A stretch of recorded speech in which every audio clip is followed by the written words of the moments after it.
Oh. Hi there. I wanted to, hold on. That's better. I wanted to share a little bit about why we like to camp in a trailer and why we chose the trailer that we did. Our trailer is a 2008 Tab CS, which means clamshell, which means it has this rear kitchen area. It's really enabled us to get out and camp as much as we want. We were avid tent campers before the sucker fell off. We did that a bunch, but that just was sort of a challenge. Getting up off the ground in the middle of the night to go to the bathroom, getting up on the ground to get dressed, getting up off the ground to putting my leg on outside. It's impossible to do inside the tent that we had. Anyway, it's been sort of a game changer for us in getting out camping and doing the things that we like to do. So just kind of want to share a little bit about that and sort of my journey in that regard. And then also just some of the things I like about this particular trailer. So you could call it a 2008 Tab CS review. Meet innovation. And I'm going to just go through stuff at a pretty high level. Yeah, not an expert. These are my personal opinions about That's my opinion! this trailer, camping, and whatever. All right? Important to do your research. If this is part of it, then that's fine, but do your research for what works best for you and your situation. Yeah, let's start with the things that I do like. We'll get to the things that I don't. And then I'll basically I'll sort of address, do you need a trailer to camp? Obviously not, but do I need a trailer to camp? That's the question. So here we go.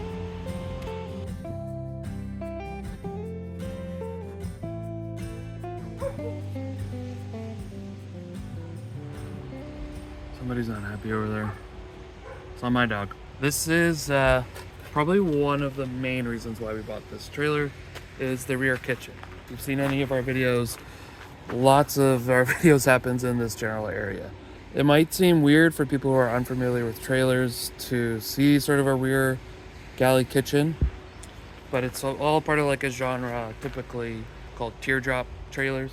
They all sort of have this shape to them that resembles a teardrop.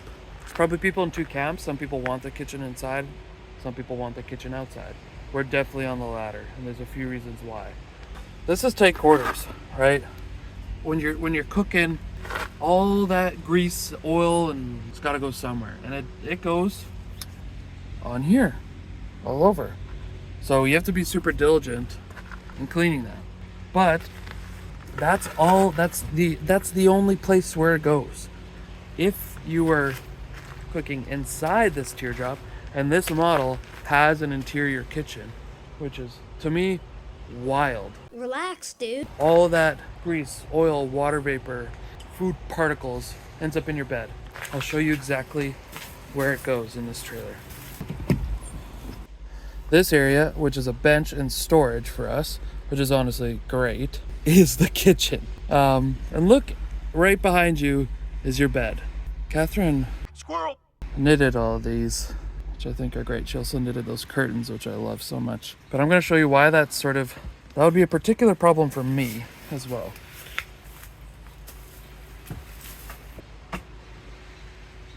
I can't stand it. So that would be kind of a problem. The other thing that's really good about teardrop rear galley kitchens is the hatch. You're outside, so all those cooking particles are staying outside and away from your clothes, away from your bedding. But it also provides instant sort of protection from rain or whatever. I don't know how many times we've been camping. It's been raining and we're able to cook underneath this and be quite okay. That's been, one of my favorite parts. Small bit, but actually major, are these pass-throughs. So this goes inside. Catherine's able to stay right there, right here in bed. I set the coffee here. She's able to grab it while she's in bed and just pass all that stuff through. It's honestly great. It has a fridge, which is cool. It has a mind of its own. Sometimes it likes to freeze stuff, or not, which is great. It's usually great when it doesn't freeze stuff. And it's got a lot of storage. We put our teas and stuff in here. Hot chocolate, coffee, our toothbrushes. And then we got like our pots and pans in here. Just sort of general sort of miscellaneous storage in there. And then we keep food and knickknacks, utensils, everything else. If anybody's looking for sort of small campers, I would think about why are you getting a trailer and what do you want to do? Stop asking yourself easy questions so you look like a genius. If the answer to your question is, I'm buying a trailer because I want to camp. Okay, well then why do you want to camp? Because I want to be outside. The teardrop trailers sort of encourage that activity just with their size. So you don't have a lot of space to just hang out in the trailer all day, and you don't have interior cooking. Forces you to be outside. You get to enjoy that aspect of camping a bit more. That's the kitchen. We're gonna go inside now. Show you some of that. Oh yeah. All right. This was probably one of the parts we considered the least, with one exception. And that is when we're looking at teardrop trailers, usually the interior is just the bed. You don't have this part where you have like a bench. You won't have like a table or like a closet of this size. You'll literally have a platform like I'm sitting on that is your bed. So it's good because someone like me, if I had my leg off, I can just open the door, sit, swing my leg in, and I'm in my trailer. Also, I sort of have this feature of why we like the teardrop is because there's no step to get into it or steps, which would make it very hard for me to get in if I didn't have my leg on, because I'd be hopping up each step. Anybody who knows, trailer manufacturers are not known for their durability. We've stored something that'll really come in handy if it doesn't fall out and break my leg. That's a whole nother video, and I'll stop that there. But the one thing about this trailer is it fit the teardrop genre. So it's small and has the rear kitchen, but I can sort of stand up in it, which is really good for one particular reason, and that is to put my leg on. Without that, it makes it really hard, and that's part of the reason why we got a trailer versus tent camping, is having to put my leg on lying down is just like not really feasible. So I'd have to do it outside, and then sometimes, you know, I don't like to without getting into the nitty gritty, it's way easier for me to put my leg on in private and when I have the ability to stand up from, you know, just getting out of bed. So I'll spare you the details on that. Yeah, we love the interior. It's got a ton of storage in here, and then under both sides. We have a lot of storage. Another big reason we love it is it's just so cozy. We don't spend a lot of time in here because we like to be outside, but at night, make some tea, put it in the pass-through here, and Pablo fits in his little nook over there and sort of convert this into like kind of a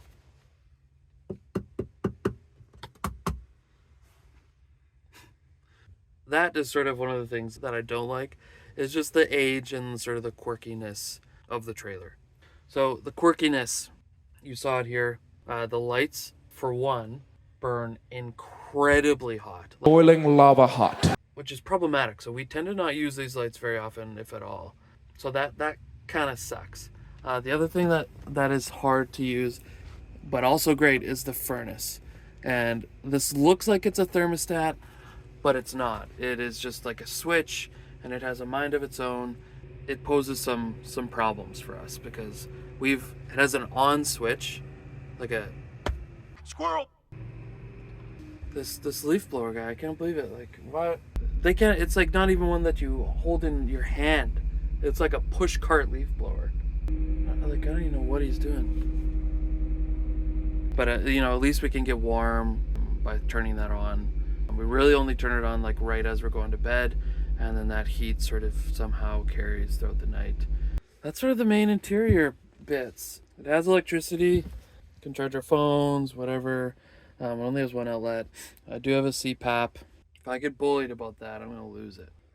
I'm only prescribed this because of my heart condition, so back off. Back up! Get your own sandwich! But anybody who does have mild sleep apnea, I would recommend it because like my sleep's way better. And look how small they are. Like that is my CPAP. And then the mask, it just goes over your nose. Like people envision something that goes over your entire face and it's like this big clunky thing. You cannot hear that. This leaf blower, you can hear that. Holy. And that's pretty much it for the interior. Let's get back outside. Okay, another thing I want to show you on the exterior here that I like.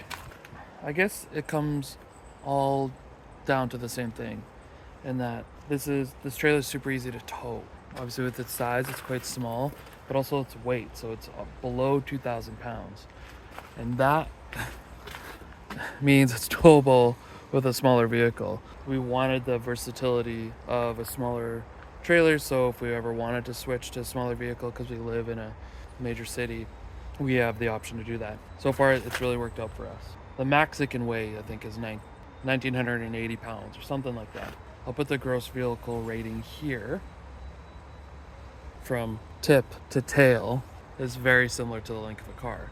So when it came to parking when you're not using it, made it so much easier. So we could look on Craigslist for like open parking spots in the city that we live in, and we were able to do that, and we found way cheaper rates than if we were using like a storage lot or something like that. Easily half the cost. That alone was a big reason why we went with a small camper.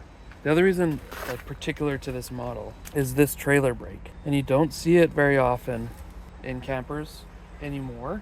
I think you see it in boats nowadays. If you were to buy them in North America, I think you would see this brake on trailers in Europe. Oh, no! But essentially, lots of trailers have brakes, and they're either controlled by your tow vehicle or something else like this. So your tow vehicle will have like a brake controller or whatever. Your tow vehicle is wired at the rear all the way to, you know, probably your steering column or something. You'll have like a brake controller there. The brakes for this trailer are all controlled by this sort of spring. So whenever our tow vehicle slows down, it pushes on the brake on this spring, which then engages the brake. Well, big waves here. Hold on. Squirrel! I mean, I don't know if I have any sort of liking to this style of brake compared to ones that I can control inside my vehicle, other than it's not necessary to have a tow vehicle that's pre-wired for a brake controller, which I really like. That just gives us the flexibility to have smaller tow vehicles that don't necessarily have that option. I really sort of like how it engages when it does. Like if I really need it, then it, you know, hit the brakes and I can feel the trailer brakes engage. The other things that I haven't talked too much about are sort of unique to small campers is how squirrely they are when you're backing them up. They got soft hands. They ain't a driver. I have some video of us backing up, and I cut a lot of like the trying to angle it, especially into our parking spot is quite small. You'd think the smaller the trailer, the easier it is to maneuver, and it's actually the smaller the trailer, the better, because you can fit it in like really nice spots like this. Every movement of your steering wheel or not, and the trailer's moving somewhere. Overall, we really like the trailer. And I think it comes down to like, do I need a trailer to camp? And the answer is no. We have tent camped before, and I think I'll be doing some content where I am camping with other means. But it has made it a lot easier for me to camp overall. Like I showed you, with like being able to stand up inside and those kind of things. So that's our setup. That's Catherine. Wave. Yeah, that's sort of the skinny on our 2008 Tab TCS. What we like, what I don't like about it. If you want to see a more in-depth review, then just put that in the comments or something. Anyway, hope you enjoyed this video. If you like this video, just watch the other ones, and would you subscribe, please? Thank you. All right, see you later.